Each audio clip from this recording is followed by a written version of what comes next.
Plaza Podcast.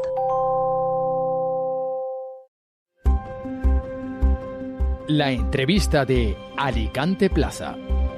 Esta semana, en la entrevista de Alicante Plaza, tenemos a Ignacio Galli, decano del Colegio de Abogados de Alicante. ¿Qué tal, Nacho? ¿Cómo estás? Muy bien, buenos días. Todo bien. Aquí, me alegro mucho. A pasar un rato contigo y poder hablar de lo que quieras. Un placer que estés aquí.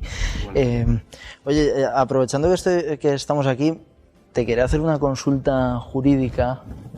Es una broma. ¿Cuántas veces te habrá pasado eso alguien que quede contigo a tomar un café y te haga una consulta y la quiera gratuita? Pues, te pasa mucho y también le pasa a los médicos y a los profesionales que ejercen algún tipo de actividad similar.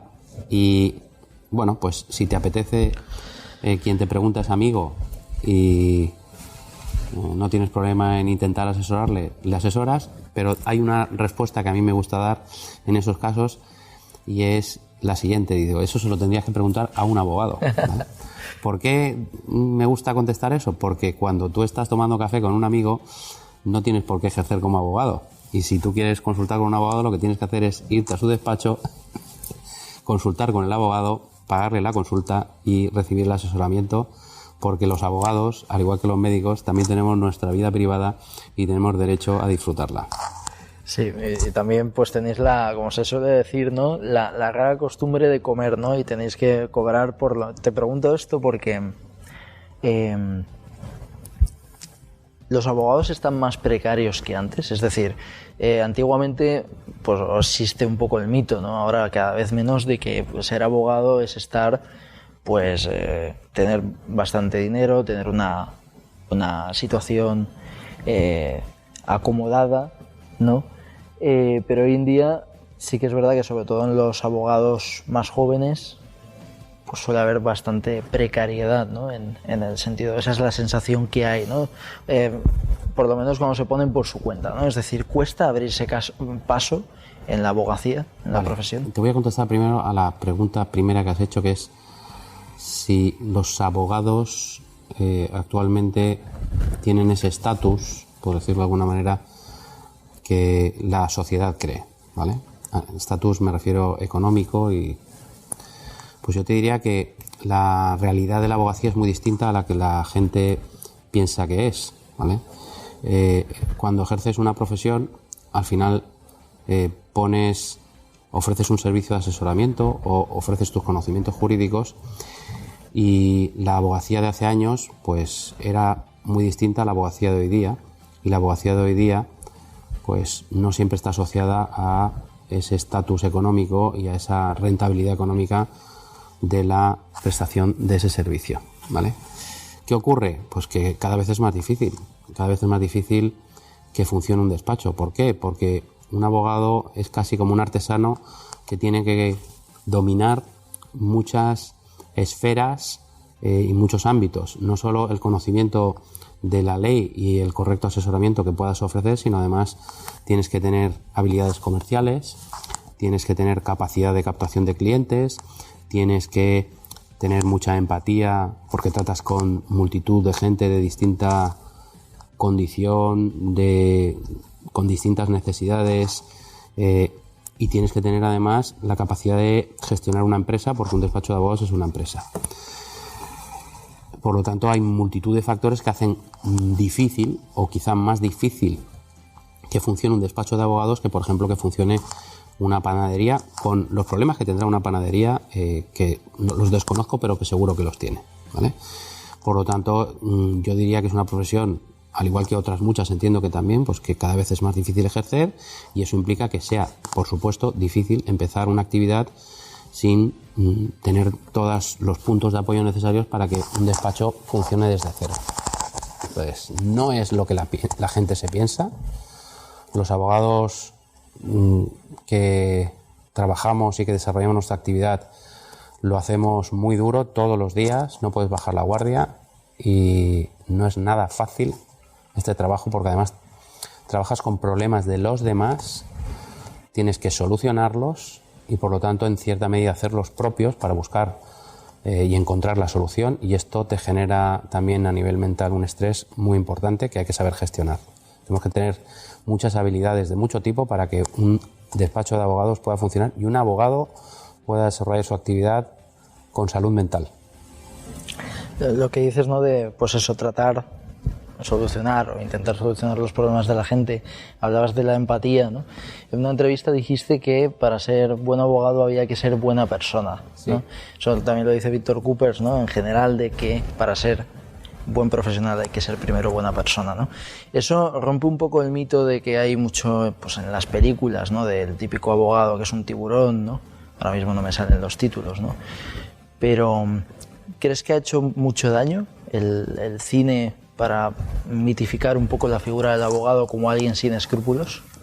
Yo del cine creo que en la abogacía ha tenido una influencia que no es real, porque principalmente en cine las películas que vemos o hemos visto sobre abogados lo que representan es una abogacía que se ejerce principalmente en Estados Unidos y en Inglaterra, ¿no? Hay muy pocas películas que yo conozca de abogados que realmente reflejen la realidad de la abogacía. Sí que hay una serie, tú eres más joven, pero es una serie que es la única que yo conozco en España que represente realmente lo que es la abogacía, por lo menos en España, que es Turno de Oficio. No sé si la conoces.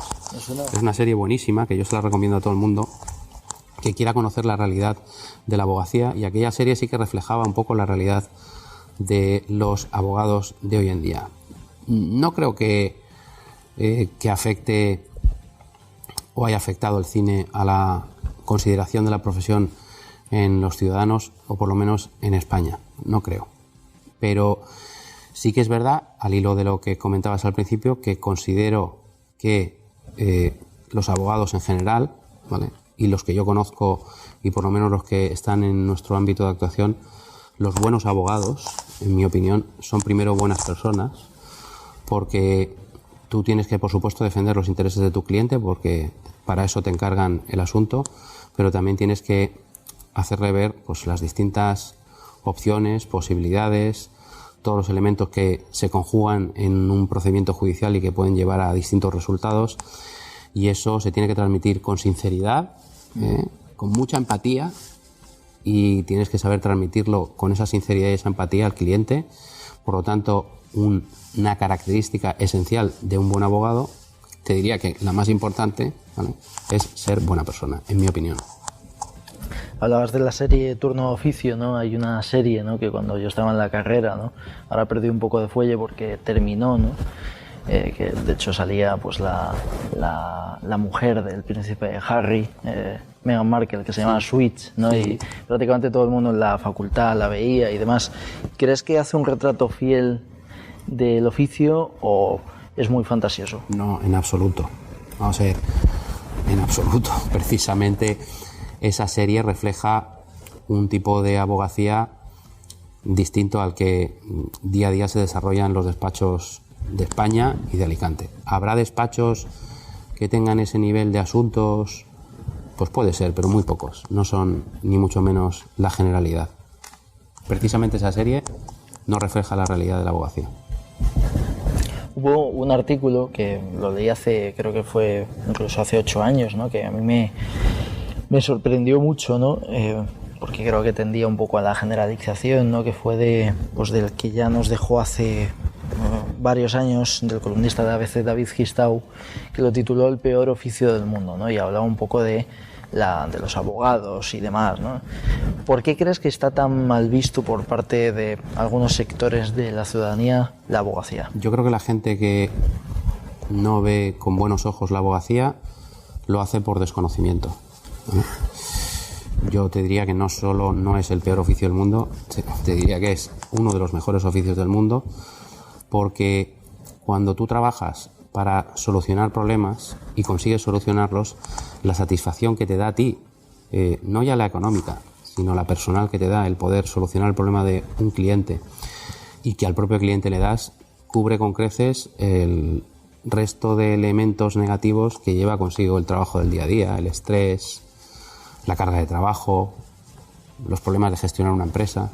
Todo eso se compensa sobradamente con ese elemento, ¿no?, que es y que además yo te diría que cuando tú eres abogado y ejerces la actividad con el ánimo de hacer o solucionar un problema y buscar la mejor solución para el cliente y hacer el bien para tu cliente, eso te compensa con creces todo lo demás, ¿vale? Lo que decíamos antes de hay que estudiar para aprender, no estudiar para aprobar, pues en el ejercicio de la abogacía hay que ejercer la abogacía para satisfacer a tu cliente, no para ganar dinero. El dinero viene después.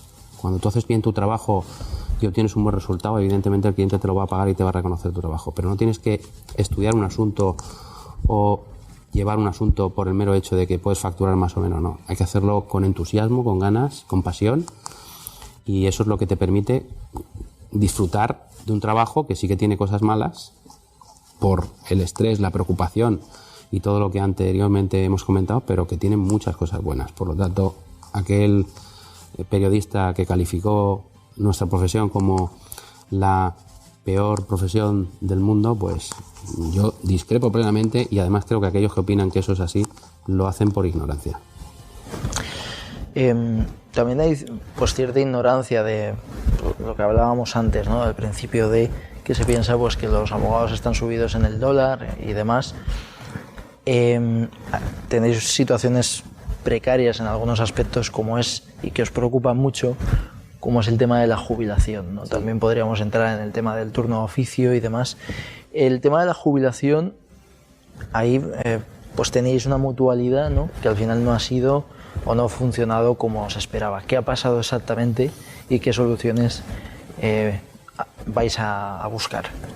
Vale, vamos a ver. La mutualidad era el sistema que cuando tú te colegiabas, yo me colegié en 1995, te planteaban como prácticamente la opción, ¿vale? Es verdad que a partir de 1996 la mutualidad se plantea como un sistema alternativo a la seguridad social, de tal manera que tú podías, a partir de 1996, darte de alta en el RETA, es decir, en autónomos, o en la mutualidad. Aquellos que nos dimos de alta en la mutualidad pagamos nuestras cuotas mensuales con arreglo al plan que se estableció en su día, con una previsión de una jubilación, pero resulta que ahora, a toro pasado, pues nos damos cuenta de que aquellas aportaciones que se hicieron son inferiores en cantidad a las que se hubieran hecho si hubiéramos optado por autónomos, y que las prestaciones que reciben los autónomos pues son más amplias y dan mayor cobertura que las que recibimos o podemos recibir los mutualistas alternativos. ¿Qué ocurre? Que esto ha generado un problema, y lo que tenemos que hacer nosotros ante este problema, el Colegio de Alicante en concreto, es buscar soluciones. Es un problema específico que se da de manera distinta en cada uno de los colegiados. No todo el mundo, o sea, no podemos dar una solución global a todos. Por lo tanto, lo que hemos hecho, o una de las primeras medidas que hemos tomado, es nombrar un asesor. Estamos pendientes de designar cuál, que ofrezca el servicio de asesoramiento a los colegiados para que estudie su situación exacta y pueda aconsejarle con conocimiento en la materia pues cuál es la mejor alternativa que pueda tener para prever una jubilación pues digna. No te digo ya una jubilación buena, una jubilación digna. Es verdad que este asesoramiento pues va a generar que de cara a futuro pues haya compañeros que puedan corregir esta situación que tristemente respecto de otros se está dando ya. Hay mucha gente jubilada ya que está percibiendo cantidades que son, la verdad es que ridículas, y hoy día, tal y como está el coste de la vida, pues imposible de hacer, no te digo que ya ni siquiera de hacer la compra, ¿no? Entonces pues es muy muy triste, y eso pues lo que tenemos que hacer es intentar solucionarlo, y vamos a hacerlo desde todos los aspectos, escuchando a todos y cogiendo las buenas ideas que todos tengan para solucionar el problema de cada uno, y ese es uno de los principales objetivos que yo me he marcado en este cargo que ahora empiezo, y lo tengo como prioritario. Hablabas de, pues eso, de tu cargo, ¿no? Que acabas de ser elegido como decano del Colegio de Abogados de Alicante. Te he leído y he escuchado varias veces de que echas en falta que la gente conozca más pues las funciones del Colegio de Abogados, incluso los propios colegiados, ¿no? De que da la sensación de que hay gente que se colegia un poco por inercia, pero no sabe y aparte porque es obligatorio, no sabe las funciones y la protección, ¿no? El paraguas que tiene con el colegio de abogados. ¿Por qué exactamente no se conoce bien las funciones que realiza el colegio? ¿Qué se ha hecho mal en esa labor de dar a conocer el colegio? Yo te diría que no tenemos que analizar o plantear esto como qué se ha hecho mal, ¿vale? Yo sé que se han hecho las cosas bien. Lo que pretendo es hacerlas mejor, ¿vale? Y pretendo hacerlas mejor para que aquellos compañeros, pues, que básicamente se colegian porque la colegiación es obligatoria y que se dedican a la llevanza de su negocio, de su despacho, día a día, al margen de los problemas que tenga el colegio, de los servicios que le pueda prestar el colegio, pues esos compañeros que son buenos profesionales, pues viven un poco de espaldas al día a día del colegio. Nosotros somos un colectivo bastante grande, hay muchos compañeros que participan mucho en la vida colegial y uno de los objetivos que yo me he marcado de la mano de Magalí, que lleva perfectamente la comunicación del colegio, es precisamente pues intentar que esa parcela de compañeros que viven un poco de espaldas al colegio pues se involucren más, lo conozcan más y disfruten más de la vida colegial. Quizá no sea posible, pero yo no voy a dejar de intentarlo. A mí te voy a ser sincero, me ha sorprendido, pues yo no conocía que había cierto desconocimiento de las labores que hacía el colegio, pues porque siempre desde fuera he percibido, pues por compañeros míos de carrera, ¿no? Que ahora están colegiados, que están ejerciendo y demás, y otros conocidos, pues siempre me ha dado la sensación de que erais como muy piña, ¿sabes? O sea, que estabais más unidos a lo mejor y más sindicados piña somos, que otros, ahora ¿no? se va a interpretar esto como que no, piña somos. Y somos un colectivo muy participativo, y solo que al final, cuando tú llegas a un sitio, yo ya llevo tiempo en el colegio, pero cuando tú llegas a un sitio y tienes que empezar a dirigir, lo que intentas es mejorar. ¿Me podría yo quedar como estamos a ese nivel? Por supuesto. ¿Estaría a gusto y contento con cómo se está haciendo? Por supuesto. ¿Lo quiero intentar mejorar y lo voy a intentar mejorar? También. Es decir, no pensemos que queramos trabajar en esa línea, ¿vale? Implica pues que lo que se ha hecho hasta ahora se ha hecho mal. No, en absoluto. Y que no hay piña, no, en absoluto, sí que la hay. Claro. Sí. Sí. Vamos a intentar mejorarla, pues hay un sector igual de abogados que su vía de comunicación con el colegio es distinto a la vía de comunicación que hasta ahora hemos utilizado. Pues vamos a profundizar en eso e intentar mejorarlo. Sí, mi pregunta iba más... No tenemos TikTok, ni vamos a tener, pero al final se trata de que puedas llegar a toda la gente, que es un colectivo muy diverso, y que toda la gente pueda recibir la comunicación por distintos medios, y que trabajemos, por supuesto, las redes sociales, que según para qué perfiles, pues unas son las correctas y otras no. Entonces, esto es algo en lo que tenemos que avanzar un poquito para intentar mejorar, pero no porque lo estemos haciendo mal en absoluto, ¿eh? Al revés, te diría que lo estamos haciendo muy bien. Sí. O sea, que no nos vamos a ver como las enfermeras, ¿no? Bailando entre todos en el colegio. No, de momento no. Si hace falta, sí, pero de momento no. Mi pregunta no iba por los errores, a lo mejor la he formulado mal, sino ¿qué sentimiento tienen los colegiados que no hacen vida en el colegio para no ir a los eventos, etcétera, para no estar pues en ese paraguas que siempre viene bien, ¿no? Teniendo en cuenta lo que hemos hablado, ¿no? Que la abogacía es una profesión dura, ¿no?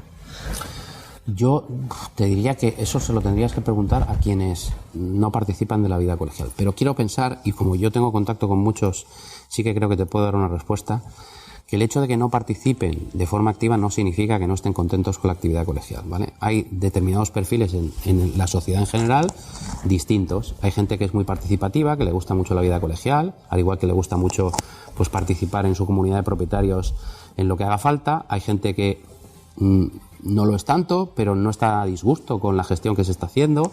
Hay gente que solo se dedica a criticar y que no aporta nada. Hay de todo. Nosotros somos un colectivo muy grande y tiene que haber, por lo tanto, de todo.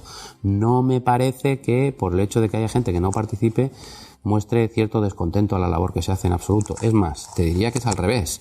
Yo la información que recibo de la gente que no participa es que están a gusto con la gestión que se está haciendo. Pero como esto es una idea que yo tengo, yo lo que quiero, me gustaría, es que la más gente posible de nuestro colectivo participase lo más posible en nuestra actividad colegial. Igual es una ilusión, pero yo de momento no la pierdo, ¿eh? Esperemos que haya suerte. Lo comentábamos antes, ¿no? Antes de empezar la entrevista, fuera de micro, el tema de la formación, ¿no? Cuando uno sale de la carrera, ¿no? Ya te he contado la anécdota, ¿no? De cuando estaba en el despacho me pidieron redactar una demanda y yo dije, no lo sé, no sabía ni dónde meterme, ¿no? ¿Qué está fallando en la formación para que haya estudiantes de Derecho que cuando salen de la carrera pues no sepan redactar pues una demanda, no sepan redactar un contrato? ¿Qué está fallando? Pues, en mi opinión, lo que está fallando es que la estructura de aprendizaje es incorrecta, se hace al revés. Estudiamos la teoría para luego intentar aplicarlo a la práctica. En mi opinión, lo correcto sería practicar para luego, sobre esa práctica y experiencia obtenida de la práctica, asentar la teoría y los conocimientos, ¿no? Es verdad que el sistema educativo es el que es, no lo vamos a cambiar, pero nosotros, por ejemplo, en el máster de la abogacía que hacemos conjuntamente con la Universidad de Alicante, precisamente lo que mejor efecto tienen los alumnos y lo que más les hace aprender es la teoría sobre la práctica. Es decir, primero practicamos y luego enseñamos la teoría. Te vuelvo a poner el ejemplo, ¿no? Que antes comentábamos, creo que era fuera de micro, ¿no? Si yo termino una carrera y no sé redactar un contrato de arrendamiento, algo falla, ¿vale? Igual me he estudiado la ley de arrendamientos urbanos y me la sé muy bien, pero no sé redactar un contrato de arrendamiento. Algo falla. ¿Sería más fácil redactar un contrato de arrendamiento, ver cláusula por cláusula, ver la estructura que tiene un contrato y qué contenido deben tener cada cláusula para luego estudiar la ley de arrendamientos urbanos y comprobar lo que dice la ley y por lo tanto asentar sobre una práctica o conocimiento práctico la teoría? Para mí sería mucho mejor. Y de hecho, cuando nosotros en la práctica y el día a día trabajamos sobre la práctica, asentamos los conocimientos teóricos que son necesarios. Yo no digo que podamos ser una profesión que nos limitemos a ser prácticos o tener experiencia y aplicarla al día a día. No, en absoluto. Es una profesión de estudio que requiere conocimiento, pero la estructura del aprendizaje debe ser distinta, en mi opinión. Primero la práctica y luego la teoría. En medicina, los médicos, ¿qué hacen? Pues pueden diseccionar cadáveres que la gente dona a la ciencia precisamente para que sirvan de investigación.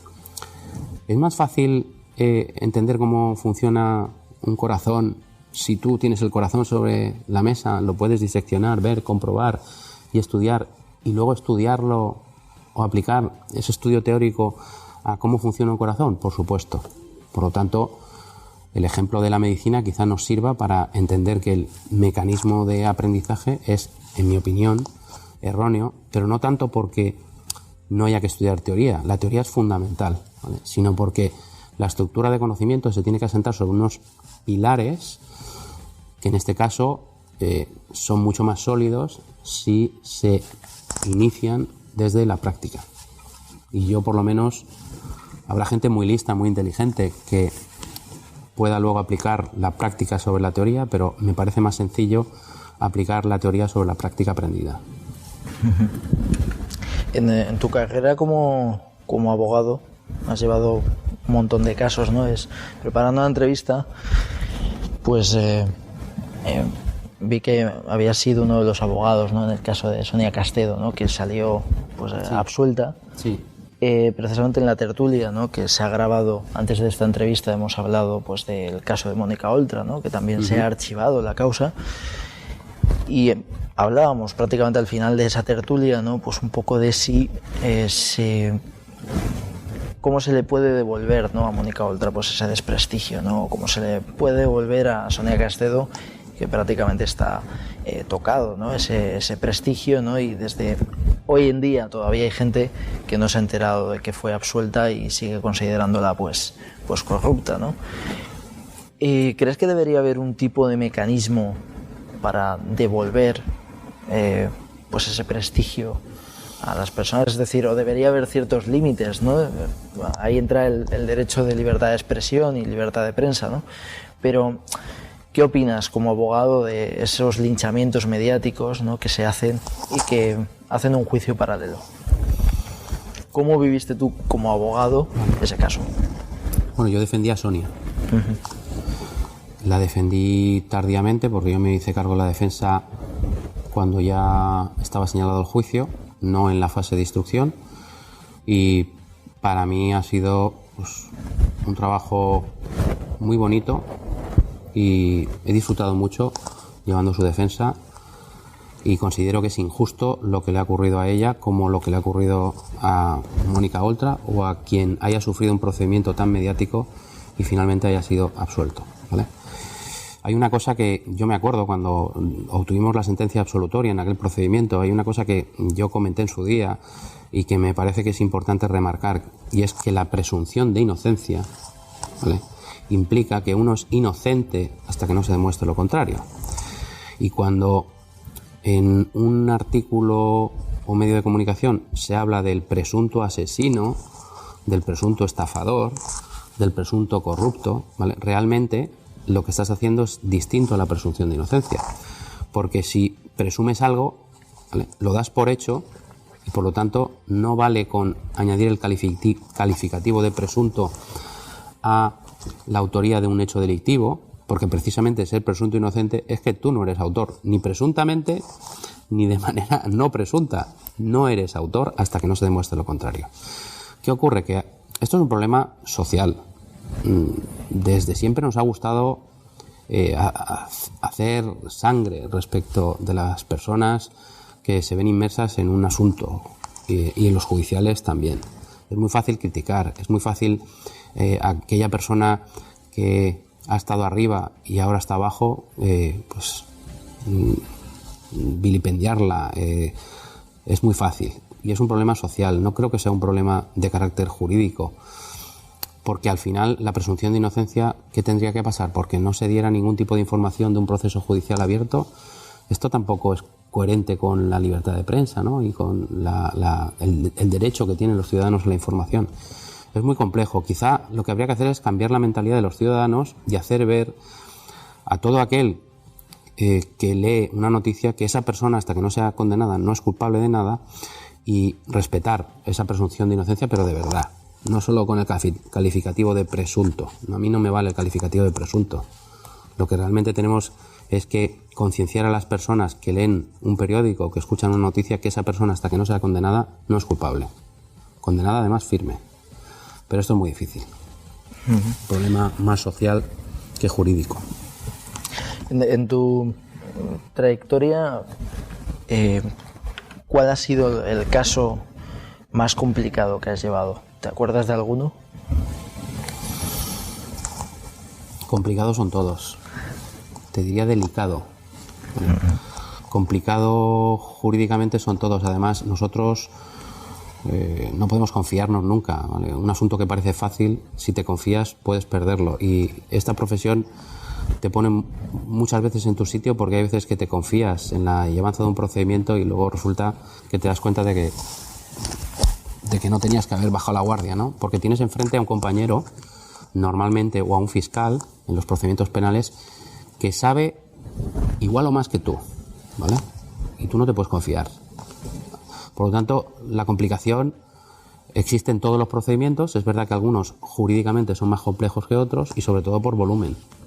Los macrojuicios pues tienen el problema de los volúmenes. Cuando tú te enfrentas a un procedimiento judicial, como puede ser el caso Brugal o cualquier pieza del caso Brugal o el caso Gürtel o algún procedimiento de esa naturaleza en el que hay infinidad de tomos, te digo de cientos o 200 tomos, con multitud de documentación, con documentación de todo tipo, contratación administrativa, donde se mezclan procedimientos penales con administrativos o civiles, o pretensiones penales con administrativos, pues esos son jurídicamente más complejos, pero no por la complejidad jurídica en sí misma, sino por el volumen que tienen. Entonces esos requieren pues una capacidad de síntesis y de simplificación que pues es difícil llegar a ella, porque requiere un estudio de todo para simplificar. Al final quizá esos procedimientos, el problema que tienen es que tienes que tener la capacidad de simplificarlos para entenderlos, ¿vale? Y poder defenderlos y enfocarlos de la manera correcta para conseguir un resultado favorable o un acuerdo para el caso de que no haya otra opción, ¿vale? Entonces, la complejidad jurídica depende de tantos factores. La complejidad de un asunto depende de tantos factores que no sabría decirte cuál ha sido el asunto más complejo que he llevado. Y es que todos han sido complejos. Me imagino. Para terminar, me planteé que te tocases algo, porque me han dicho que tienes un grupo, pero no he traído guitarra ni nada. ¿Cómo es esa labor de músico tuya? Bueno, pues mira, precisamente por lo que te comentaba, ¿no? Es muy importante que un abogado tenga la capacidad de desconectar, y eso es cuidar tu salud mental, ¿no? A mí me gustaba mucho el deporte, me gusta el deporte, no me gustaba, pero por las rodillas pues las tengo fastidiadas las dos y ya casi prácticamente no puedo hacer deporte, salvo la bicicleta y la natación, que requieren mucho tiempo, y quiero retomarlo, pero lo tengo aparcado. Es verdad que el deporte, por ejemplo, es una válvula de escape para muchas personas y que te permite pues generar oxitocina, olvidarte de todo, ¿verdad? Y empezar el día nuevo, renovado. ¿Qué ocurre? Pues que en mi caso la música, en este caso pues el grupo con el que tocamos, Situación Límite, que tocamos versiones de pop rock años 80, 90 y también algo de indie, ¿vale? Pues nos sirve para precisamente eso, ¿no? Pues desconectar, pasarlo bien, disfrutar nosotros y hacer disfrutar a la gente. Y eso es muy satisfactorio. Por doble vía, por la propia, ¿vale? Porque te sirve para desconectar y para romper un poco tu día a día más serio y formal, y también porque recibes mucha alegría de la gente, y cuando tú das alegría y recibes alegría, pues eso te genera mucha satisfacción. Es un hobby que tenemos, todos los que componemos el grupo tenemos nuestro trabajo y es un hobby. Mucha gente me ha dicho a veces, pues esto lo vas a poder compatibilizar con el decanato. Pues mira, de momento sé que voy a bajar el ritmo, porque además ya lo hemos comentado, ¿vale? Porque por compromiso de tiempo pues no voy a poder dedicar tanto tiempo, pero creo que va a ser o puede ser una válvula de escape buena para disfrutar y hacer disfrutar, que es el objetivo o único objetivo de nuestro grupo. Se pueden escuchar en YouTube las canciones y demás. Tocamos versiones, son por lo tanto temas conocidos. Yo te diría que lo ideal es ir a un concierto y pasarlo bien, porque ese es el elemento diferenciador de, ¿vale? Al final, ver algo en YouTube, pues cuando es un tema que te gusta mucho y ya conoces, pues, o en Spotify o escuchar algo, pues es muy chulo, ¿no? Porque son temas que ya te gustan. Pero la música en directo tiene algo más, ¿no? No sé si a ti te gusta la música. Sí, me gusta. Pero tiene algo más que además, no sé, te hace conectar con el público. Conectar con el público y que ellos conecten contigo es tremendo. Claro. ¿El próximo cuándo lo tenéis, por ejemplo? El 13 de abril. ¿Dónde es? Así que la gente lo apunte, hombre. Pues mira, el 13 de abril tocamos en una finca que hay en Benimagrel. Es una fiesta que han organizado, una fiesta ochentera, ¿no? Y que hay pues concierto, hay comida con concierto y luego un DJ también, David Lagos, que es un DJ de la época nuestra, ¿no? Yo soy del 71, pues la época, y es música ochentera, pues para aquellos que estemos en la franja. Bueno, lo que pasa es que la música ochentera, mira, a mis hijos les encanta la música de los 80. Sí. También les gusta la música moderna, actual, pero la música aquella fue muy buena y a mucha gente le gusta y se mantiene, ¿eh? Es buena. Sí. Creo que es mejor que la de ahora, ¿eh? La de ahora pues es mira, un poco más Coca-Colita, ¿no? Yo te diría que sí, pero yo ahora estoy escuchando por mis hijos música actual y hay gente muy buena, ¿eh? Lo que pasa es que es verdad que demasiada cosa comercial, ¿no? Y hay gente muy buena. En el indie hay grupos muy buenos con temas muy chulos, y incluso en otras líneas de musicales yo estoy encontrando cosas que me sorprenden gracias a escucharlo al final. Hay que escuchar música de todo tipo para aprender. Todo tiene su sentido. Y si gusta a la gente será por algo, ¿eh? Totalmente. Pues que tomen nota del concierto, y nada. Pues muchas gracias, Nacho. A ti, Jorge. El placer ha sido mío por compartir un rato contigo y poder hablar distendidamente sobre lo que habréis querido. Y bueno, un placer. A vuestra disposición para cuando queráis. Tu casa. Un abrazo. Gracias. Muy fuerte. Gracias a ustedes por escucharnos, sean buenos, y bueno, ahora nos vamos con la música a otra parte. Un abrazo muy fuerte.